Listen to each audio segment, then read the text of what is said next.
నమస్తే, welcome to Telugu వాటి. ప్రస్తుతం మనతో పాటు ఉన్నారు బీజేపీ సీనియర్ నాయకులు కపర ప్రసాద్ గారు ఉన్నారు. సార్, ఇటు కేఆర్ఎంబీ విషయంలో కృష్ణా జిల్లాల వాటాలో కాంగ్రెస్కును బీఆర్ఎస్కి మధ్య మాటల యుద్ధం. బీజేపీ ఎందుకు సైలెంట్గా ఉంది అంటే ఏం చెప్తారండి? నమస్తే. అది ఇద్దరు తోడుదొంగలు, ఇటు బీఆర్ఎస్ కానీ కాంగ్రెస్ పార్టీ కానీ. ఎందుకంటే రాజశేఖర రెడ్డి గారి సమయంలో కృష్ణా జలాలను దొంగిలించేటువంటి కార్యక్రమం జరిగినప్పుడు అప్పుడున్నటువంటి మంత్రి హరీష్ రావు గారు లేదా అప్పటి కాంగ్రెస్ ప్రభుత్వంలో చేరినటువంటి అప్పటి టీఆర్ఎస్ పార్టీ నోరు మూసుకొని కూర్చున్నారు. వాళ్ళ ఒప్పందాన్ని అంగీకరించారు. తర్వాత రెండోది, జగన్ ప్రభుత్వం ఏర్పడడం తర్వాత జగన్ ప్రభుత్వానికి సహాయకారిగా ఉండడం కోసం, జగన్ ప్రభుత్వాన్ని నడిపించడం కోసం, ఆంధ్ర వాళ్ళ మెప్పు పొందడం కోసం కేసీఆర్ గారు అప్పుడు జగన్కు మద్దతు తెలిసినటువంటి విషయం మన అందరికీ తెలుసు. అంటే ఇప్పుడు స్పష్టంగా మనకు అర్థమవుతుంది ఏంటంటే, అటు జగన్మోహన్ రెడ్డి ప్రభుత్వం, ఇటు కేసీఆర్ కుమ్మక్కైనరు, ఇప్పుడు కాంగ్రెస్ పార్టీ టీఆర్ఎస్ కుమ్మక్కై ఇప్పుడేదో కొట్టుకున్నట్టుగా యాక్షన్ చేస్తున్నారు. కానీ కృష్ణా జలాలు తెలంగాణకు కాకుండా ఆంధ్రాకు పోవడానికి ప్రధానమైనటువంటి కారణం కాంగ్రెస్, ఇటు టీఆర్ఎస్ ఒకటవడమే. ఓకే. సో ఇవాళ తెలంగాణ బడ్జెట్ దాదాపుగా 3 లక్షల కోట్లకు చేరిన పరిస్థితి ఎట్లా చూస్తారండి? అంటే తెలంగాణ బడ్జెట్ పెరుగుతుంది, కానీ ప్రజలకు సంబంధించినటువంటి ఆర్థిక అవసరాలు కానీ, ప్రజల యొక్క ఆర్థిక పరిస్థితులు కానీ ఏ మేరకు పెరుగుతున్నాయి అనేది కూడా మనం ఆలోచన చేయాలి కదా. అయితే బడ్జెట్ అంతా కూడా మాయాజాలం చేసి బడ్జెట్ను పెంచడం, బడ్జెట్ చాలా ఆదాయం ఉంది అని చెప్పడం తప్ప ఇంకోటి లేదు. ఎందుకంటే ఇలా ఈ రోజు వరకు కూడా కాంగ్రెస్ పార్టీ అధికారంలోకి వచ్చిన తర్వాత ఇప్పటికి కూడా వృద్ధాప్య మహిళలకు కానీ వృద్ధులకు కానీ పెన్షన్ లేదు ఇప్పటిదాకా.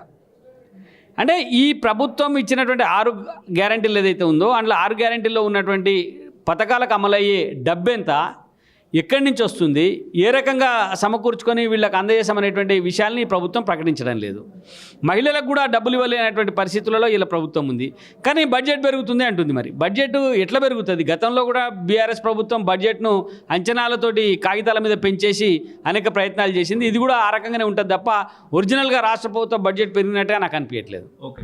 తెలంగాణలో బీజేపీ ఎల్పీ ఇప్పటికీ లేని పరిస్థితి, ఎందుకు ఆలస్యం చేస్తున్నారంటే ఏం చెప్తారండి? అంటే భారతీయ జనతా పార్టీ ఎల్పీ ఎన్నుకోవడం అనేది పెద్ద సమస్య కాదు. ఇక్కడ ఎవరు ఉండాలి, ఎవరు ఉండకూడదు, అందరం ఐక్యంగా భారతీయ జనతా పార్టీ శాసనసభ్యులందరూ పనిచేస్తూ ఉన్నారు.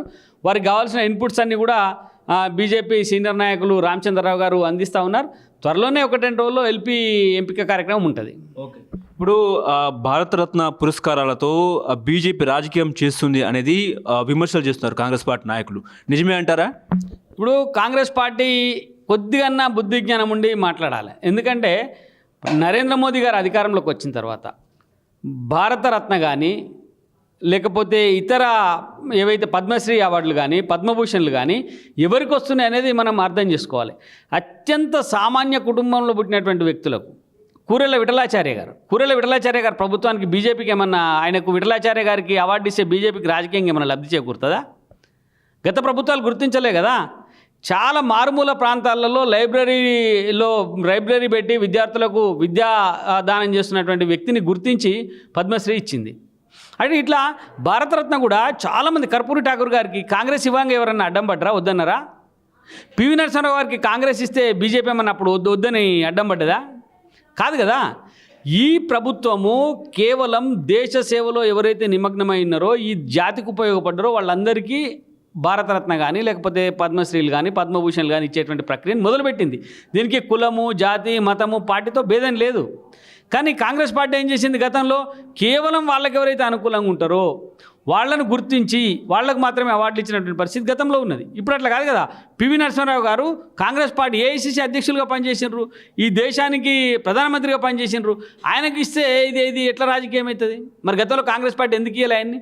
అసలు మనం చూడొచ్చు కదా, ఎందుకు రాజకీయం చేయాలి అంటే కాంగ్రెస్ పార్టీ ఎందుకు అంటుందంటే, భారత ప్రధానిగా పనిచేసినటువంటి పివి నరసింహారావు, ఏఐసీసీ జాతీయ అధ్యక్షుడిగా పనిచేసినటువంటి పివి నరసింహారావు గారు ఢిల్లీలో చనిపోతే కనీసం ఏఐసీసీ ఆఫీసులకు తీసుకుపోలే వాళ్ళు అవమానపరిచి పంపించిండ్రు. అక్కడ ఢిల్లీలో ఒక స్మారకాన్ని నిర్మించలే.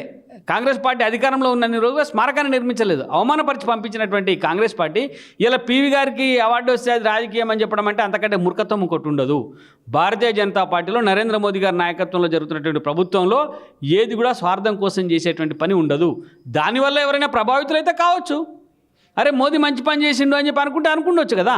మీ లెక్కన మేం చేయాలనేది లేదు. కాబట్టి ఈ దేశంలో అత్యున్నత సేవలు అందించినటువంటి పివి నరసింహారావు గారికి అవార్డు రావడం, ఆయనకు భారత ప్రభుత్వం గుర్తించి ఆయనకు ఇలా భారతరత్న ఇవ్వడం అనేది చాలా సముచితం.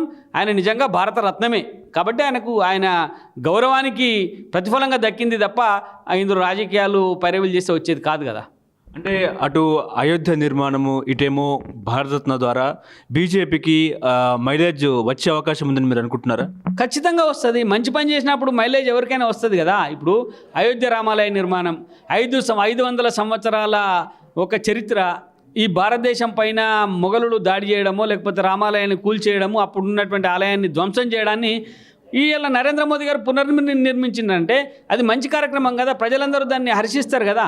అప్పుడు 500 సంవత్సరాల కింద జరిగినటువంటి అన్యాయాన్ని 500 సంవత్సరాల తరువాత న్యాయం జరిగింది, దానికి సముచితమైనటువంటి గౌరవం లభించింది అంటే ఖచ్చితంగా ప్రజలు హర్షిస్తారు. ఆ మేరకు వాళ్ళు భారతీయ జనతా పార్టీకి ఓటేయచ్చు, వేయొద్దని అనలేం కదా.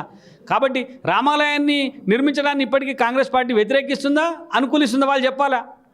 మొన్న చెప్పిండు నేను రామాలయ జన్మభూమి ప్రారంభానికి రాహుల్ గాంధీ గారిని కూడా పిలిచిండ్రు, సోనియా గాంధీ గారిని కూడా పిలిచిండ్రు. వాళ్ళు రాలే, వాళ్ళ కర్మ కదా అది.